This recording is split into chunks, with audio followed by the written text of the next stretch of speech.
Əli, çox uca olan, qovulmuş şeytandan Allaha sığınıram.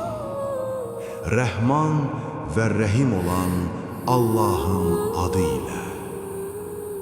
Allah bəşər övladı ilə ancaq vəhy ilə, yaxud pərdə arxasından danışar və ya bir elçi göndərər ki, o da Allahın izni ilə onun istədiyini vəhy edər.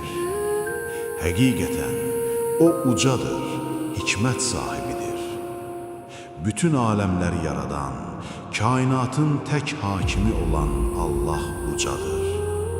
Göylərin, yerin və bu ikisinin arasında olanların yeganə sahibi odur. O, uca məqamların da sahibidir. Allah aləmlərdən münezzəhdir.